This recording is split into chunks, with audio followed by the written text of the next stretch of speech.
Well, hello everybody. My name is Roger and welcome to my channel, Rogers Reads. So today I'm going to do a book haul, all the books that I bought probably at the end of March and throughout the month of April. So the first book I got was The Children of Blood and Bone by Tomi Adeyemi. All I know about this book is that it takes place in a world where magic has disappeared, and I think all the magical people were killed per the orders of a ruthless king, and now our heroine has to bring the magic back. I like going into books without, I've tried not to read too many reviews of this because I didn't want to know too much going in, but it's supposedly a very good book, and it's received lots of hype as of recent. So the second book that I read is entitled The Oracle Year. How about that cover, hey? Woo. So this was a book I received in last month's Book of the Month Club box. And from what I've read, it follows a 20-something musician who wakes up one morning with the power to predict the future, I believe. And he awakens from a dream one morning with all these predictions about the future running in his head. And ends up being one of the most powerful men in the world. But of course, he also makes plenty of enemies as well. So this did sound intriguing, so I'm looking forward to this book. So the third book that I bought is the movie tie-in version of Simon versus the Homo sapiens agenda. Now I've talked about this book a lot on this channel, but I wanted the movie tie-in edition. So this, for those of you who are not familiar with this, it follows a closeted high school boy who's been corresponding anonymously with another boy, and neither of them know each other's identities. But as their email correspondence falls into the wrong hands, Simon's secret is jeopardized as well as his chances for finding happiness with his anonymous crush.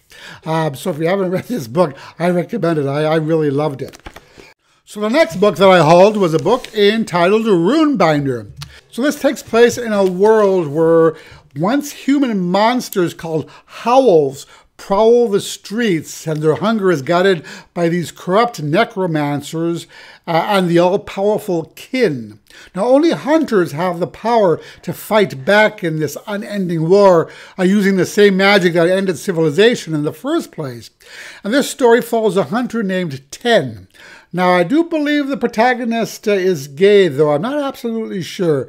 Again, I don't know too much about this going into it, so I'm looking forward to checking it out. So the next book I hauled is entitled An Abundance of Catherines by John Green. So I noticed this at the thrift store, and when I saw it was a John Green book, I picked it up, and I know absolutely nothing about it. Let me see what the blurb says. When it comes to relationships, Colin Singleton's type is girls named Catherine.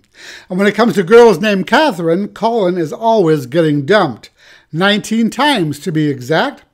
On a road trip miles from home, this anagram-happy, washed-up child prodigy has $10,000 in his pocket, a bloodthirsty feral hog on his trail, and an overweight, Judge Judy-loving, best-friend-riding shotgun.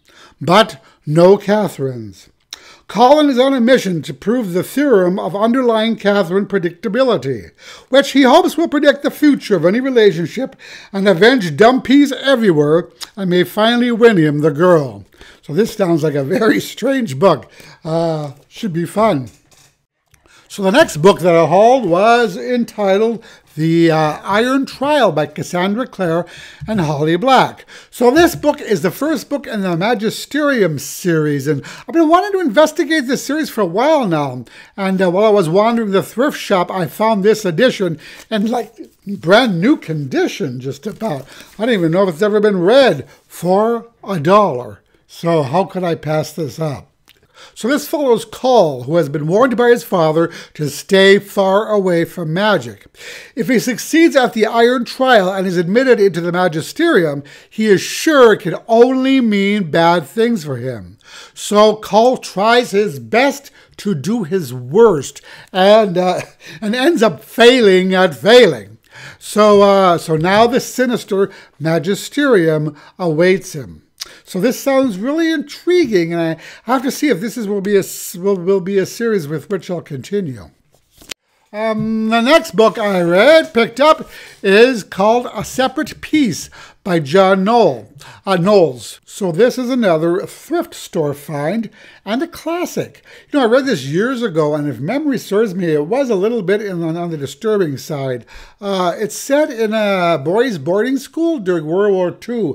I don't remember the specifics, but I do remember that I found it really intense when I read it. So I thought, when I saw it at the store, I thought, why not check it out? Might be an interesting read for my reading classics goal.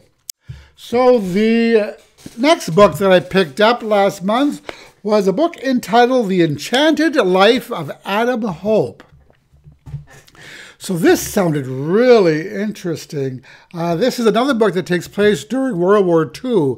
And a teen girl, Evelyn Rowe, finds what she takes to be a badly burned soldier on their property.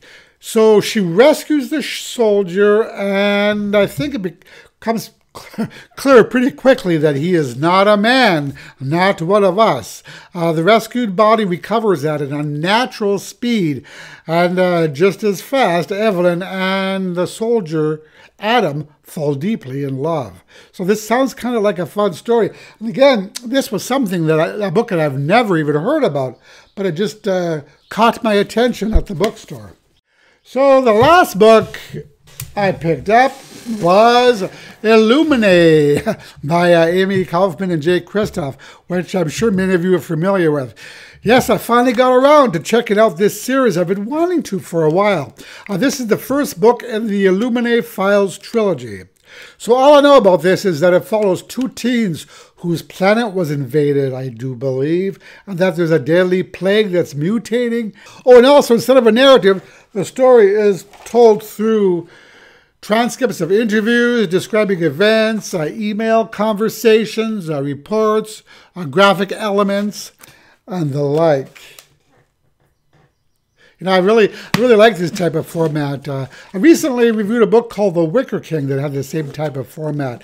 And so I'm really looking forward to reading this one. And again, if I like it, then I'll move on to the next one, which is called Gemini, I believe.